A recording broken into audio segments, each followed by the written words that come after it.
Jackson knelt in a growing pool of his own blood, his weapon empty and his body broken.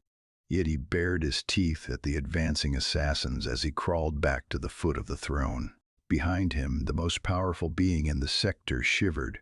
The blade song of the Voidsworn echoed against the high vaulted ceilings, nearing the final strike. How much is a single human breath worth when the stars themselves are watching you bleed?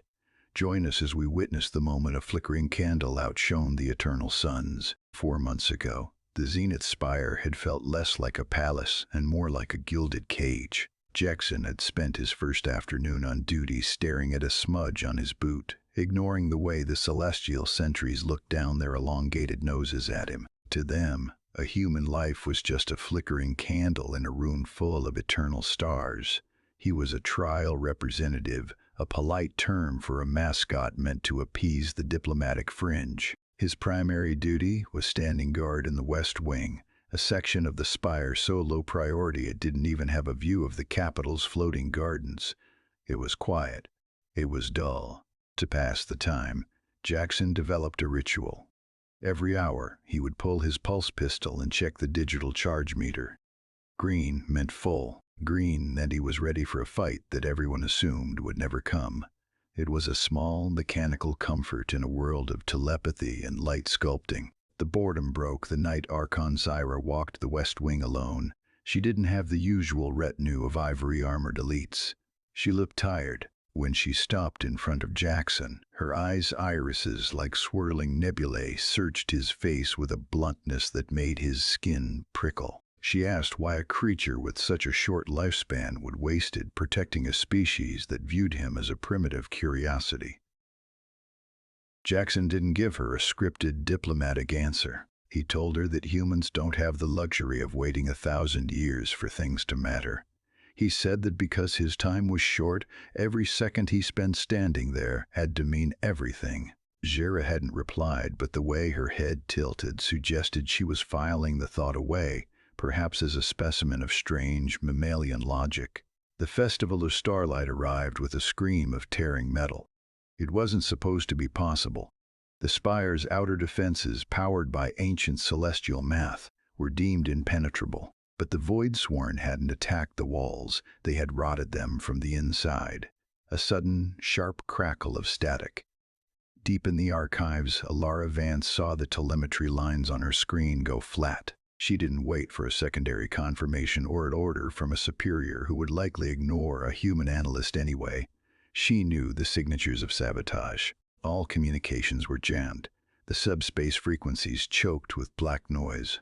Alara grabbed her jacket and sprinted toward the emergency exits, her lungs burning as she realized she had to cross 3 miles of hostile capital streets to reach the fleet's manual relay. Back at the throne room, the reality of the trial period reached its bitter conclusion. High Sentinel Krell, the commander of the elite guard, didn't even look at the Archon as he signaled the retreat. His logic was cold and perfect. The Archon was a lost cause, and the survival of the Celestial Officer Corps was more important for the eventual counterattack. The High Sentinel had been wrong. Logic is a calculation, but loyalty is a choice, and the human had made his. While the superior guards vanished into the spire's labyrinth, Jackson Thorne did not move. He stood before the heavy doors of the throne room, his human-sized frame looking absurdly small against the backdrop of celestial grandeur. Archon Zyra watched him from the shadows of her dais. She expected him to flee. She expected the flickering candle to wink out the moment the wind grew cold. Instead, the human checked his pulse pistol one last time. Green, still green. The Voidsworn did not enter with a bang, but with a ripple in reality. 6 assassins, their forms shimmering like oil on water, slid through the threshold. They were faster than a human eye could track, or so the textbooks claimed. But Jackson didn't try to track them with his eyes. He tracked them with his ears, his skin, and the raw, desperate intuition of a species that had spent its entire history fighting things bigger than itself. He didn't fight with the grace of 1,000 years. He fought with the desperation of 80. Jackson moved like a blur of dirty efficiency. When an assassin lunged with a blade of solidified shadow, Jackson didn't parry. He stepped inside the guard and drove a ceramic-plated elbow into the creature's throat. He used the spire's own ornate pillars to trap their limbs. He threw a heavy decorative urn, not to cause damage, but to force a momentary stumble. He was a hurricane of grit in a room built for silence.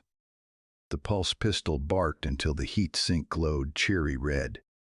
One assassin fell, then two, but the Voidsworn were many, and Jackson was only bone and blood. A shadow blade caught him across the ribs. Another sliced his thigh. How do you keep standing when your own biology is shouting for you to stop? It's a question that defines the very edge of human capability. Eventually, the weapon clicked. Empty. The bridge between survival and extinction is often built from a single person's stubbornness. If you're finding this account of human resilience compelling, ask yourself what you would stand for when the lights go out. We'll be here with more chronicles of the extraordinary. We return to the throne room, where the air tasted of ozone and copper. Jackson was on his knees now. His vision was a hazy red smear, and the pool of blood beneath him was getting wider. The final three assassins circled, their movement slowing as they savored the kill of the primitive who had cost them so much. Jackson bared his teeth, a primal snarl that didn't belong in a palace. He began to crawl, not away, but back toward the foot of the throne, placing his battered body between the blades and the Archon. The lead assassin raised a jagged spear. Then the air changed. Archon the Syra, who had remained a silent observer of her own doom, stepped down from the dais.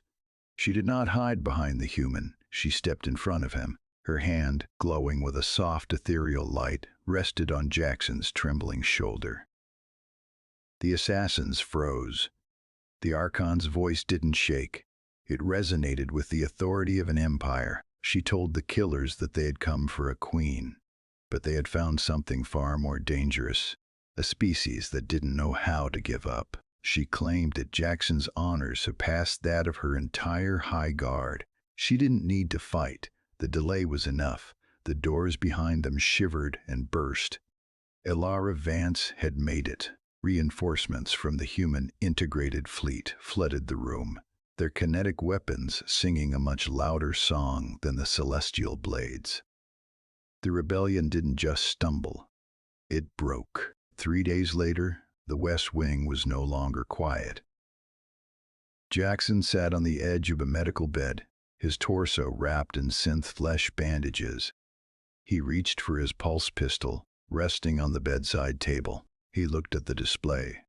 The meter was black, dead, empty. He stared at it for a long time, the silence of the room a stark contrast to the screaming chaos of the festival. Zyra entered, her presence no longer distant or specimen-seeking. She didn't offer him medals or hollow praise. She offered him a new, uniform human cut, but bearing the seal of the commander of the personal guard. Jackson looked at the dead weapon, then at the Archon. He realized the galaxy wasn't just watching anymore, it was listening.